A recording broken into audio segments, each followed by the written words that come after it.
आज हम NISM series का थर्ड चैप्टर डिस्कस करेंगे। थर्ड चैप्टर क्या है? Terminology in equity and debt market. इसकी एग्जाम में वेटेज 4 मार्क्स की है। ये चैप्टर दो पार्ट्स में डिवाइडेड है। फर्स्ट पार्ट में हमारा terminology in equity market, second part में है टर्मिनोलॉजी इन डेट मार्केट। तो इस वीडियो में हम part 1 terminology in equity market इसको डिस्कस करेंगे। नेक्स्ट पार्ट में हम डेप्ट वाले पार्ट को देख लेंगे। सबसे पहले हम देखते हैं कि इक्विटी और डेट में डिफरेंस क्या होता है।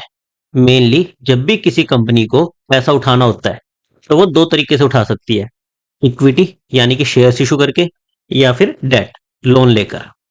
इक्विटी में क्या होता है, कंपनी जो शेयर इशू करती है जिसके बदले में इन्वेस्टर कंपनी को पैसा देते हैं, ये शेयर इन्वेस्टर को कंपनी में ओनरशिप देते हैं। जिस फ्रैक्शन में इन्वेस्टर ने पैसा इन्वेस्ट किया होता है उस फ्रैक्शन में उसे ओनरशिप मिल जाती है। इसके साथ साथ उसे कंपनी के मैटर्स में वोटिंग राइट्स भी मिलते हैं। जबकि लोन के केस में क्या होता है, डेट के केस में, कि ओनरशिप भी नहीं मिलती और ना ही वोटिंग राइट्स मिलते हैं। फिर इक्विटी की कोई मैच्योरिटी नहीं है। जैसे जब आप लोन देते हो तब तो क्या आप 5 साल के लिए दोगे, 10 साल के लिए दोगे, एक स्पेसिफिक मैच्योरिटी रहेगी। लेकिन इक्विटी के केस में कोई मैच्योरिटी नहीं होती। जब तक कंपनी एग्जिस्ट करेगी तक आप उसके ओनर बने रहोगे। कंपनी को आपको पैसा वापस करने की जरूरत नहीं है। फिर मेनली इक्विटी में क्या होता है, जैसे रिलायंस का शेयर हो गया, आपको शेयर की वैल्यू में इंक्रीमेंट या फिर डिक्रीमेंट मिलता है। यानी कि आप मेनली ग्रोथ की तरफ जाते हो, आप रेगुलर इनकम की तरफ नहीं जाते। लोन के केस में तो क्या होगा, आपको इंटरेस्ट इनकम पीरियोडिकली मिलती रहेगी और लास्ट में आपको आपका पैसा वापस मिल जाएगा। लेकिन इक्विटी के केस में कि कंपनी ग्रो करेगी, उसका शेयर प्राइस इंक्रीज होगा, आप उस चीज को देखते हो, आप ग्रोथ ओरिएंटेड अप्रोच को अपनाते हो। और इसी वजह से, क्योंकि इसमें कोई रेगुलर इनकम नहीं है और आपको आपका पैसा वापस नहीं मिल रहा, आप केवल कंपनी की ग्रोथ पर बेट कर रहे हो, इसलिए इन्हें हाई रिस्की माना जाता है, जबकि लोन को रिलेटिवली लो रिस्की माना जाता है। इक्विटी के रिटर्न्स वेरी करते हैं, जबकि डेट में पीरियोडिकल जो इंटरेस्ट मिलता है वो ऑलमोस्ट फिक्स रहता है। अब जब भी आप किसी सेट में ज्यादा रिस्क लेते हो तो जनरली उस सेट पर ज्यादा रिटर्न आता है। इसीलिए returns on equity is generally higher than debt. अब हम आ जाते हैं इक्विटी मार्केट की टर्मिनोलॉजी पर। सबसे पहली टर्म आती है फेस वैल्यू। फेस वैल्यू क्या होती है? शेयर की नॉमिनल वैल्यू। मेनली ये अकाउंटिंग पर्पजेज के लिए यूज होती है। जैसे मान लो कंपनी को डिविडेंड डिक्लेयर करना है तो वो एज ए फेस वैल्यू का परसेंटेज डिक्लेयर कर देगी। जैसे अगर शेयर की फेस वैल्यू 10 है, नॉर्मली जब भी कंपनी शुरू होती है तो स्टार्टिंग में फेस वैल्यू 10 रहती है। कंपनी ने 100% डिविडेंड डिक्लेयर किया तो ये 100% किसका? फेस वैल्यू का। तो डिविडेंड कितना हो जाएगा? ₹10। अगर फेस वैल्यू 5 होती और कंपनी 100% डिविडेंड डिक्लेयर करती तो डिविडेंड कितना होता? ₹5। डिविडेंड फेस वैल्यू की परसेंटेज में कैलकुलेट होता है। आपका मार्केट प्राइस तो क्या होगा? जो कंपनी का मार्केट में प्राइस चल रहा है, जिस प्राइस पर वो बाय और सेल हो रहा है। लेकिन फेस वैल्यू आपकी ऐसे चेंज नहीं होती। जो डिसाइड हो गई उसके बाद चेंज कब होगी? जब स्टॉक को स्प्लिट कर दिया जाएगा। जैसे एक शेयर के दो शेयर बना दिए, या फिर कंसोलिडेट कि दो शेयर के मिला के एक शेयर बना दिया, उसी केसेस में ये चेंज होती है, अदरवाइज ये चेंज नहीं होती। फिर नेक्स्ट हम आते हैं इक्विटी कैपिटल। अगर मैं एक शेयर की जो फेस वैल्यू है उसको जितने कंपनी ने शेयर इशू किया उससे मल्टीप्लाई कर दूं तो उसे क्या बोल देते हैं? Equity capital. कि कंपनी की इक्विटी कैपिटल इतनी है। जैसे अगर फेस वैल्यू एक शेयर की 10 है, कंपनी ने 1 लाख शेयर इशू किया है, तो इक्विटी कैपिटल कितनी हो गई? Face value into number of issued shares, 10 into में 1 लाख, यानी कि 10 लाख। फिर नेक्स्ट हम आती है बुक वैल्यू। बुक वैल्यू क्या होती है? कि कंपनी की नेटवर्थ कितनी है। बेसिकली आज के दिन अगर कंपनी बंद हो जाए तो उसकी थ्योरेटिकल वैल्यू कितनी होगी, तो उसकी वर्थ कितनी होगी, ये बुक वैल्यू रिप्रेजेंट करता है। इसको कैलकुलेट कैसे किया जाता है? Total assets minus total liabilities. Asset का मतलब क्या हुआ? ऐसी कोई भी वैल्यूएबल थिंग जो आप ओन करते हो। जैसे मान लो आप 1 करोड़ का हाउस ओन करते हो, तो ये आपकी क्या हो गई? असेट हो गई। मान लो आपको 10,000 का बिजली का बिल चुकाना है, तो ये आपकी क्या हो गई? लाइबिलिटी हो गई। जो चीज आपको चुकानी है, उधारी है आप पर, वो आपकी लाइबिलिटी हो गई। जो चीज आपको वैल्यू क्रिएट करके दे रही है, आपके लिए वैल्यूएबल है, वो आपकी क्या हो गई? असेट हो गई। जैसे आपके पास 10 लाख का कैश पड़ा है तो वो आपकी असेट हो गई। आपने घर पर 40 लाख का लोन ले रखा है तो वो आपको क्या हो गया? लाइबिलिटी हो गई। तो total assets minus total liability. Second जो फॉर्मूला होता है वो होता है इक्विटी कैपिटल, जो कि हम ऐसे कैलकुलेट करते हैं face value into number of shares issued plus reserves and surplus. ये कहां पर काम आएगी? जब हम न्यूमेरिकल्स देखेंगे तो कुछ न्यूमेरिकल्स में हमें equity capital plus reserves and surplus इस फॉर्मूले का यूज करके बुक वैल्यू निकालनी पड़ेगी। अब बुक वैल्यू क्या हो गई? पूरी कंपनी की theoretical value. Book value per share क्या हो जाएगी, जो इसकी नेटवर्थ है, जो बुक वैल्यू है, उसको डिवाइड किससे कर दो, number of outstanding shares. Number of shares जितने कंपनी ने इशू कर रखे हैं उनको हम आउटस्टैंडिंग शेयर्स भी बोलते हैं। तो बुक वैल्यू को जब हम नंबर ऑफ आउटस्टैंडिंग शेयर से डिवाइड कर देंगे तो हमारी बुक वैल्यू पर शेयर आ जाएगी। बुक वैल्यू और नेटवर्थ ये इंटरचेंजेबली यूज होगी, दोनों का ही मीनिंग सेम है। फिर नेक्स्ट आता है मार्केट वैल्यू। जैसे रिलायंस का शेयर आज के दिन अगर 1200 पर ट्रेड हो रहा है तो उसकी मार्केट वैल्यू है कि मार्केट पार्टिसिपेंट्स ने उस शेयर की क्या वैल्यू लगा रखी है। फिर टर्म आती है market capitalisation. Market price per share, एक शेयर का जो मार्केट में प्राइस चल रहा है उसको नंबर ऑफ आउटस्टैंडिंग शेयर से मल्टीप्लाई कर दो तो हमारी मार्केट कैपिटलाइजेशन आ जाएगी। इसका बहुत ज्यादा यूज होगा न्यूमेरिकल्स में, तो इस फॉर्मूले को याद रखना है। अगर कंपनी का मार्केट प्राइस 100 चल रहा है और उसने 1 लाख शेयर इशू कर रखे हैं तो मार्केट कैपिटलाइजेशन कितनी हो जाएगी, 100 इंटू 1 लाख, 100 लाख यानी कि 1 करोड़। फिर नेक्स्ट आता है रिप्लेसमेंट वैल्यू। आज के दिन अगर मुझे इस कंपनी की डुप्लीकेट कंपनी खड़ी करनी पड़े, जैसे एशियन पेंट्स है, अगर मुझे सेम कंपनी आज के दिन दोबारा से खड़ी करनी पड़े तो मुझे कितनी कॉस्ट आएगी, तो वो मेरी क्या हो जाती है, replacement value. Cost of setting up a duplicate company. और ये कैलकुलेट कैसे की जाती है, जो भी कंपनी के असेट्स है उनकी मार्केट वैल्यू के बेसिस पर। फिर नेक्स्ट आता है इंट्रिंसिक वैल्यू। कंपनी फ्यूचर में जो भी अर्न करेगी उसकी आज के दिन कितनी वैल्यू है, अगर हम वो निकाल दें तो वो क्या आ जाएगी, intrinsic value. Present value of expected future cash flow from the asset. Company को फ्यूचर में जो भी अर्निंग्स होंगी उन सब की अगर हम आज के दिन प्रेजेंट वैल्यू निकाल दें तो वो हमारी इंट्रिंसिक वैल्यू है। इसका यूज होता है कि जो कंपनी का मार्केट प्राइस चल रहा है वो फेयरली प्राइस्ड है या नहीं है। जैसे अगर आपकी इंट्रिंसिक वैल्यू मार्केट प्राइस से ज्यादा है यानी कंपनी की एक्चुअल वैल्यू, फेयर वैल्यू ज्यादा है मार्केट प्राइस से, यानी कि कंपनी का शेयर अंडर वैल्यूड है, तो आप उसे बाय कर सकते हो। अगर इंट्रिंसिक वैल्यू मार्केट प्राइस के इक्वल है तो यानी कि वो फेयरली प्राइस्ड है, इसमें हमें कुछ नहीं करना।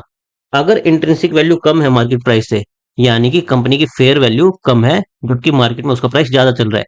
फेयर वैल्यू मान लो 100 ही है, मार्केट प्राइस 200 चल रहा है, यानी कि शेयर हमारा ओवर वैल्यूड है, तो इसमें हम सेल कर सकते हैं। ऑब्वियसली और भी काफी फैक्टर्स रहते हैं, जैसे कि कंपनी की फ्यूचर में ग्रोथ रेट क्या है, पर अगर हम केवल इंट्रिंसिक वैल्यू और मार्केट प्राइस को कंपैरिजन करें तो हम इससे ये एनालिसिस कर सकते हैं। इंट्रिंसिक वैल्यू को कैलकुलेट कैसे करते हैं, मल्टीपल मेथड्स होते हैं जिसमें से एक रहता है डिस्काउंटेड कैश फ्लो मेथड, जिसे हम चैप्टर 10 में डिटेल में डिस्कस करेंगे। नेक्स्ट आता है एंटरप्राइज वैल्यू। आज के दिन अगर किसी को कंपनी बाय करनी हो, मान लो आज के दिन मुझे अगर एशियन पेंट्स बाय करनी है तो मुझे कितना पैसा देना पड़ेगा, वो एंटरप्राइज वैल्यू रिप्रेजेंट करती है। कैलकुलेट कैसे की जाती है, मार्केट कैपिटलाइजेशन जो हमने देखा था, market price per share into number of shares, ये हमारा मार्केट कैपिटलाइजेशन होता था, प्लस डेट माइनस कैश। इस फॉर्मूले से ये कैलकुलेट की जाती है। इसे हम overall value of the business भी कहते हैं। और साथ में हमें आज के दिन इसे बाय करने के लिए कितना पैसा देना पड़ेगा वो ये रिप्रेजेंट करती है।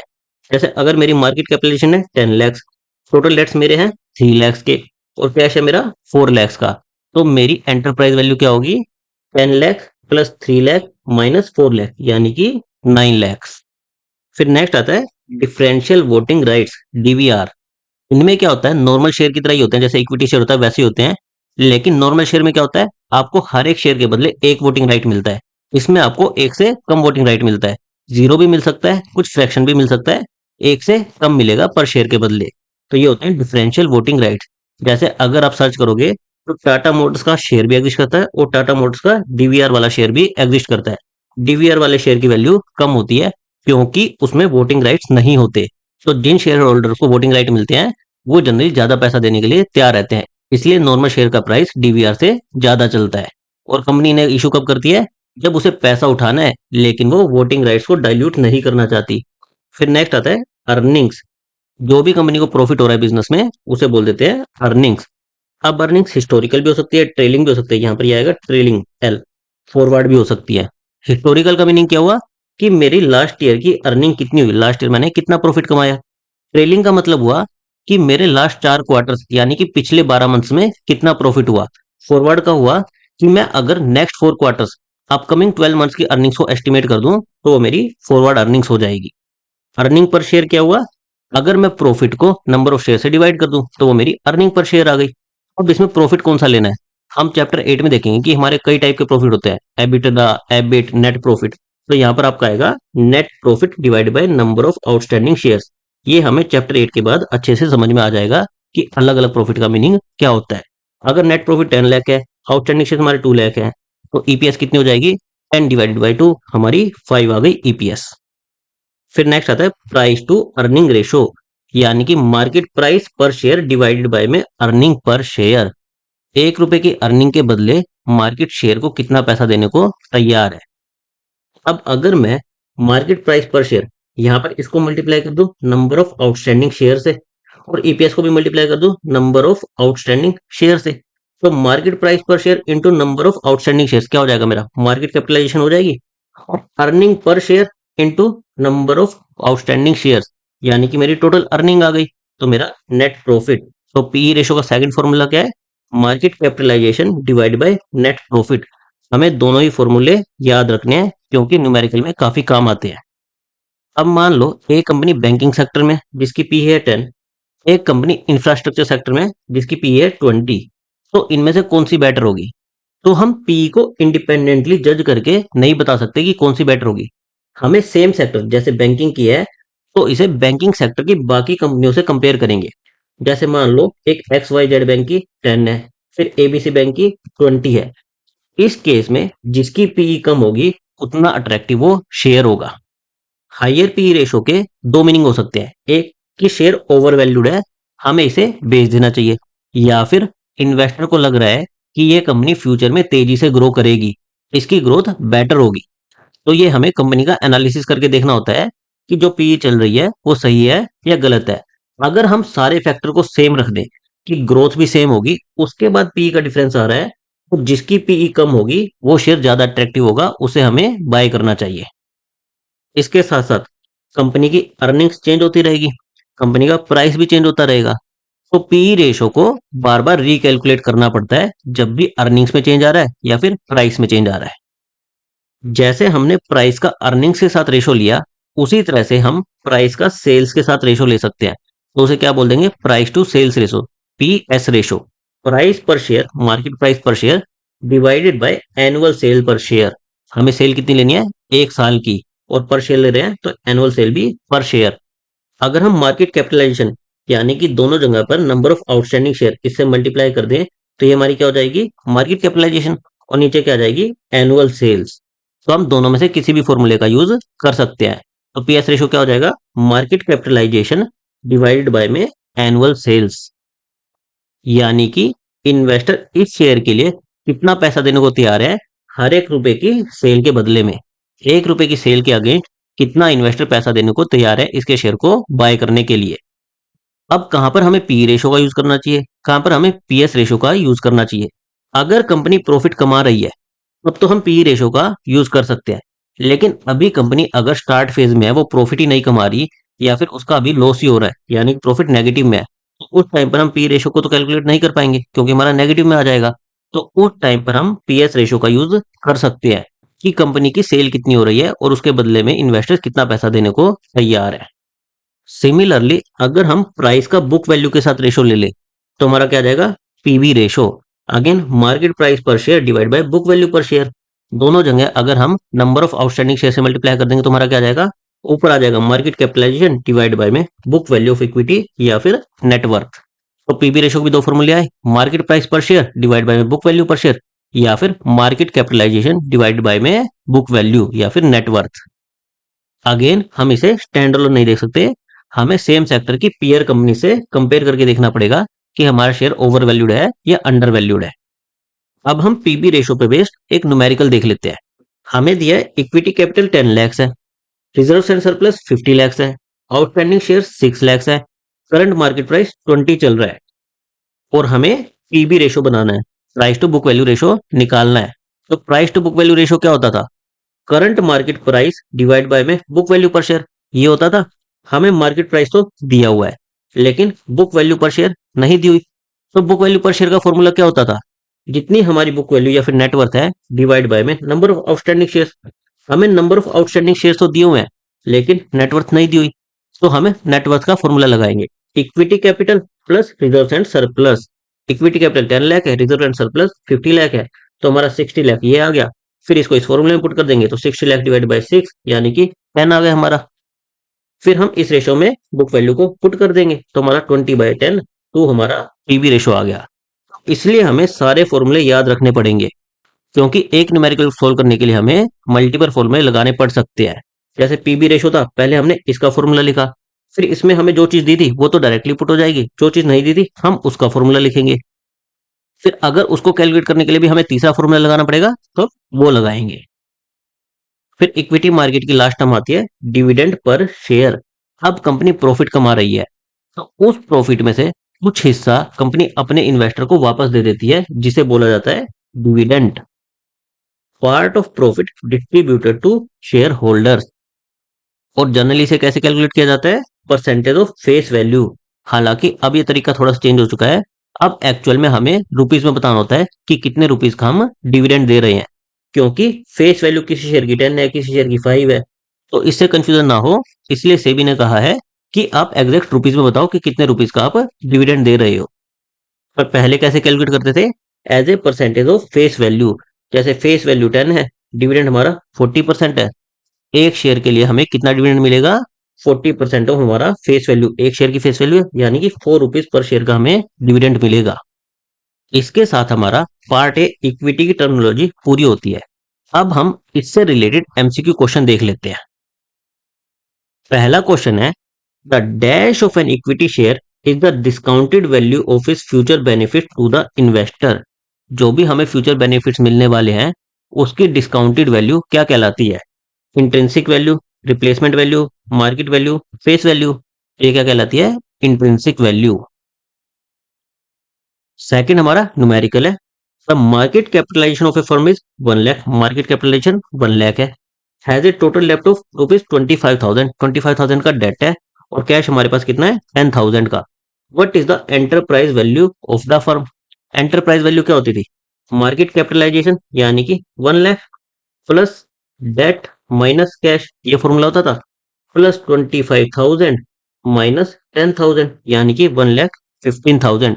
हमारा option B, market capitalisation plus debt minus cash, 1 lakh plus 25,000 minus 10,000, 1,15,000। इस न्यूमेरिकल में तो क्या था, हम डायरेक्ट फॉर्मूले का यूज कर पाए। अब हम इसी का हार्डर वर्जन देख लेते हैं। The paid up capital of the company is rupees 50 lakh with face value of rupees 10 पर शेयर। पेड अप कैपिटल क्या होती है? आपकी equity capital. The PE ratio of a company is 14 and the EPS is 6. Calculate the enterprise value of the company if it has zero debt and rupees 30 lakhs as cash. हमारा enterprise value का formula क्या होता था? Market capitalisation plus debt minus cash. हमें debt zero दिया है, ये term तो जीरो हो गई, और कैश भी दिया है 30 लाख। ये हमारी दो टर्म दी है, मार्केट कैपिटलाइजेशन हमें नहीं दी। तो मार्केट कैपिटलाइजेशन का फॉर्मूला क्या होता था? Market price per share into में नंबर ऑफ शेयर्स, यही होता था। अब हमें ना तो नंबर ऑफ शेयर्स दिया है, ना हमें मार्केट प्राइस दिया है, लेकिन हमें चीज क्या क्या दिया है? पी रेशो दिया है, अर्निंग पर शेयर दिया है, इक्विटी कैपिटल दिया है, फेस वैल्यू दिया है। तो इनकी हेल्प से हम ये दोनों चीजें निकाल सकते हैं। जैसे हमारा पी रेशो का फॉर्मूला क्या होता था? मार्केट प्राइस डिवाइड बाय में अर्निंग पर शेयर। तो हमें पी रेशो दिया है 14 इक्वल टू में मार्केट प्राइस डिवाइड बाय में ईपीएस दिया है 6। तो हमारा मार्केट प्राइस क्या आ गया? 14 इंटू 6 84। मार्केट प्राइस हमारा यहाँ से निकल जाएगा। सिमिलरली हमें नंबर ऑफ शेयर्स निकालने हैं, तो हमारा इक्विटी कैपिटल का फॉर्मूला क्या होता था? हमारी face value into number of shares, ये होता था। तो इक्विटी कैपिटल हमें दिया है 50 लैक्स, 50 लैक्स दिए, इक्वल टू में फेस वैल्यू हमारी 10 है इंटू नंबर ऑफ शेयर्स, जो कि हमें फाइंड आउट करना है। तो 50 लाख डिवाइड बाय में 10, हमारे नंबर ऑफ शेयर्स कितने आ गए? 5 लाख आ गए। हम इनमें पुट करते जाएंगे तो हमारी एंटरप्राइज वैल्यू कैलकुलेट हो जाएगी। इसको एक बार देख लेते हैं। एंटरप्राइज वैल्यू का हमारा फॉर्मूला क्या था? Market capitalisation plus debt minus cash. हमें मार्केट कैपिटलाइजेशन नहीं दी हुई, तो हमने इसका फॉर्मूला लगाया, market price into number of shares. दोनों ही चीजें नहीं दी, लेकिन हमें जो चीज दी थी हमने उसका फॉर्मूला लगाया। पी रेशो दिया था तो हमने उसका फॉर्मूला लगाया, P ratio equal to market price divide by में ईपीएस। पी रेशो हमारा 14 था, ईपीएस हमारी 6 थी, तो इससे हमारा मार्केट प्राइस 84 आ गया। फिर हमें नंबर ऑफ शेयर्स निकालने थे, तो वो हमारे क्या हो जाएंगे? इक्विटी कैपिटल डिवाइड बाय में फेस वैल्यू। यहाँ से 5 लाख हमारे नंबर ऑफ शेयर्स आ गए। फिर मार्केट कैपिटलाइजेशन हम कैसे निकाल लेंगे? इस फॉर्मूले में पुट करके 84 इंटू 5 लाख, यानी कि हमारे 420 लाख आ गए। फिर हमारे ईवी वाले फॉर्मूले में पुट कर देंगे 420 लाख प्लस 0 माइनस 30, यानी कि 390 लाख। ये हमारी एंटरप्राइज वैल्यू आ जाएगी। तो इसमें हमें मल्टीपल फॉर्मूलाज का यूज करना पड़ा, लेकिन हम स्टेप बाय स्टेप जा सकते हैं। स्टार्टिंग में जो चीज हमें निकालनी है उसका फॉर्मूला लिखो, उसके बाद जो चीज दी हुई है वो तो पुट कर दो, जो चीज नहीं दी हुई उसका फॉर्मूला लिखो, उसमें भी कोई चीज नहीं दी हुई तो उसका फॉर्मूला लिखो। इससे हम स्टेप बाय स्टेप जाकर अपने न्यूमेरिकल को सोल्व कर सकते हैं। The net profit of a company was ₹20 crore. Net profit 20 crore है। The company equity capital stood at 2.5 crore with face value of ₹10। हमें इक्विटी कैपिटल दी है, फेस वैल्यू दी है, हमें earning per share of the company निकालना है। तो अर्निंग पर शेयर का formula क्या होता था? नेट प्रॉफिट डिवाइड बाय में नंबर ऑफ शेयर्स, ये होता था। नेट प्रॉफिट हमारा कितना है? 20 करोड़ है। नंबर ऑफ शेयर हमें दिए नहीं, लेकिन हम किसे निकाल सकते हैं? Equity capital divide by face value, इससे निकाल सकते हैं। हमारे 25 लाख ये नंबर ऑफ शेयर्स आ जाएंगे। जब ये सोल्व करेंगे तो हमारा आएगा 80। हमें ईपीएस निकालनी थी, net profit divide by number of shares. हमारे पास नंबर ऑफ शेयर नहीं थे, तो हमने equity capital equal to number of shares into face value, इस फॉर्मूले का यूज किया। वैल्यूज को पुट किया, हमारे नंबर ऑफ शेयर्स आ गए। ईपीएस वाले फॉर्मूले में पुट किया तो हमारा आंसर आ गया 80। An asset is said to be dash if the price is greater than its value. अगर हमारा मार्केट प्राइस फेयर वैल्यू से ज्यादा है, फेयर वैल्यू कम है, तो हमारा शेयर क्या होगा? Under priced, over priced, fairly priced, none of the above. हमारी फेयर वैल्यू कम है, मार्केट प्राइस ज्यादा है, यानी कि हमारा शेयर ओवर वैल्यूड है, ऑप्शन बी।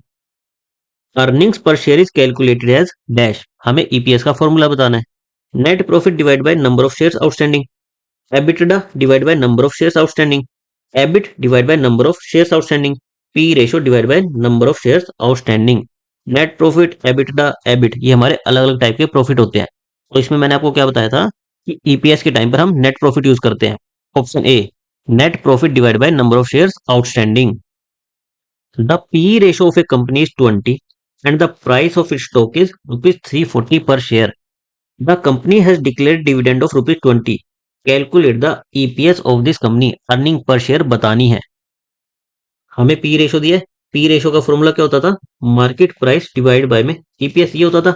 हमें पी रेशो दिया 20, प्राइस भी दिया 340, डिवाइड बाय में ईपीएस, तो इससे निकाल सकते हैं ईपीएस इक्वल टू में 340 डिवाइड बाय में 20 यानी कि 17। ये डिविडेंड हमें डिस्ट्रैक्ट करने के लिए दिया हुआ था। P ratio equal to market price divide by EPS, इस फॉर्मूले का यूज करके हम ईपीएस को निकाल सकते हैं। The price to book value ratio of a company is 12 and the book value is 7. The market capitalization is 21 lakh. Find the number of shares outstanding।